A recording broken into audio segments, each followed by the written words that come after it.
كاسل كيف ويا صديق أبويا وأخواتي ومسنا.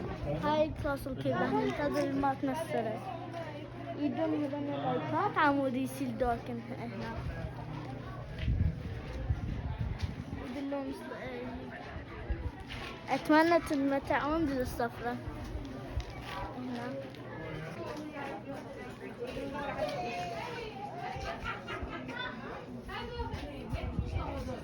This is a cave called Colossal Cave. هو ضلنا هنا بهذا الكاسل كيف وانا ناس يروحون لها بس شوي وانا ضل ما شفتوا هنا الناس معتمدوا يدبون.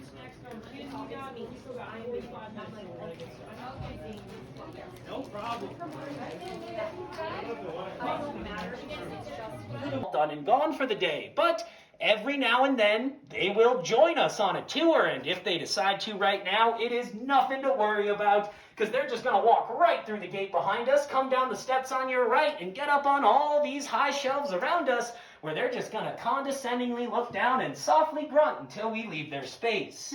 Now, as much as those little critters want us to believe they run the show here, that's not true, and they're not even the only animals we got down here. We also have another critter known as a Ringtail Cat, but they are nocturnal, and they're all going to be asleep in much deeper, darker areas that we never go, so we never get to see them. And as for our bats, well, could be 0, could be a few hundred. I honestly have no idea. What I do know about our bats is every winter, they all have to leave this cave because it is too warm down here to hibernate. So all of our bats head to cooler caves and go catch some shut-eye, but we still have a few hanging around with us. So we might, now that we've had a bit of time to let ourselves get used to the weather down here, we're going to start heading further down. But before we go, a fair warning. If you are any taller than me, watch your head going down these stairs.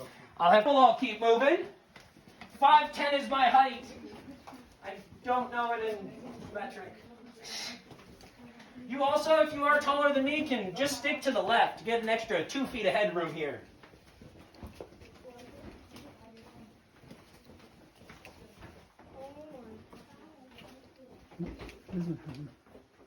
Okay.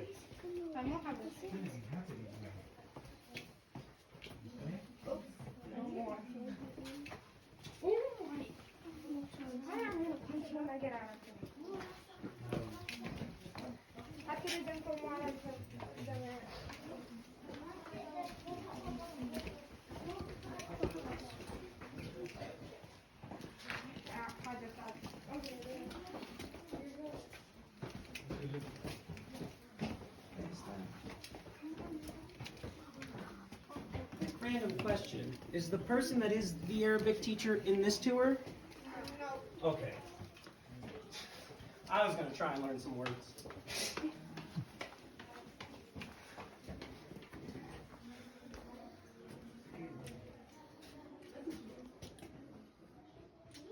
We're kind of going to get into this room and spread out all up and down these stairs and talk about this space around us here.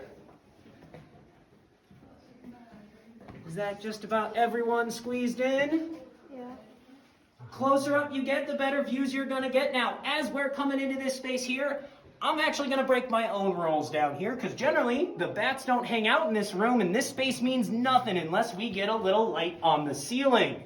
And as you look straight up above you, you will clearly understand why we like to call this room the Crystal Forest. You can see all these densely packed formations lining the walls and ceilings above our heads. And you can even see quite a bit of that damage and vandalism as well on all of these flattened structures. But I don't like to dwell on that while we're down here. I'd rather talk about how any of this ever came to exist. And that whole story starts just a tad over 300 million years ago. And back then, this whole region wasn't even land yet. We were all just the bottom of an ocean floor, and that water was so rich in calcium carbonate, limestone could settle out at the base, which is all of this reddish gray rock you guys can see around you. And for the longest time, that limestone was pristine and untouched up until about 60 million years ago when all these mountains started rising up out of the ground.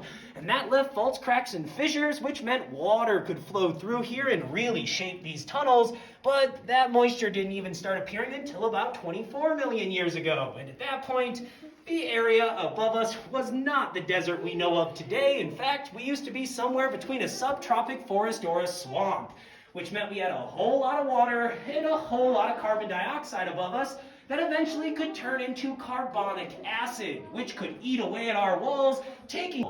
And you can see a great example of some exposed calcite underneath my flashlight here on this stalagmite that we like to call Old Baldy.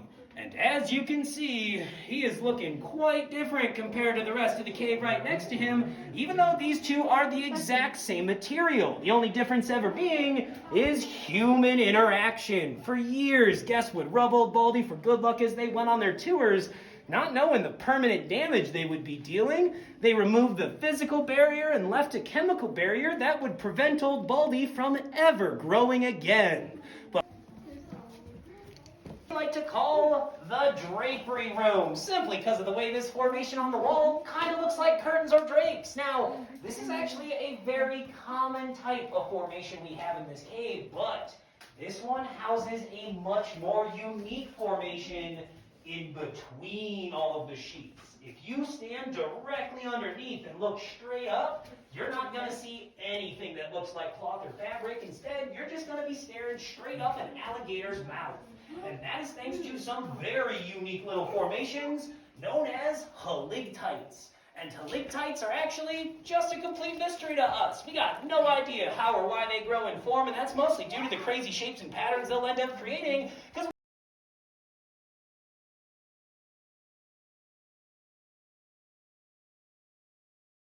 and the real kicker here is none of the rocks you guys have been walking on are even from this cave. This is all flagstone we've been walking on that was mined at a local quarry and had to be shipped here and brought down into the cave to build this floor, but not before all of those young men would have to pull limestone scraps out. Now, it took them about 3.5 years to get everything done here, and thankfully for us today, it is all done. And we're left with a space that we just get to appreciate, conserve, and share with others for many more years to come, thanks to all their hard work and effort. Many years, but before this was a living room, this is where Frank would set up his initial exploration camps, because he figured out very early on, you can't do a guided tour if you don't know where you're going. And you can't just buy a map to an unexplored cave, so Frank would have to get down here and make that map himself. He set up camp and would start exploring, and little by little, day by day, and all with just candles for light, he would eventually explore all 3.5 miles of these tunnels. Paper notes. Now, eventually those young men were going to be chased by the police, as when you use explosives, it's kind of hard to hide. Now, those young men found their way all the way down to a cave entrance and tucked down inside. The sheriff set up outside, waiting for these young robbers to exit the cave, knowing that, well, they're going to run out of food and water eventually. But little did those sheriffs know, there are more than one entrance to almost every cave. And those bandits made their way out one of those back.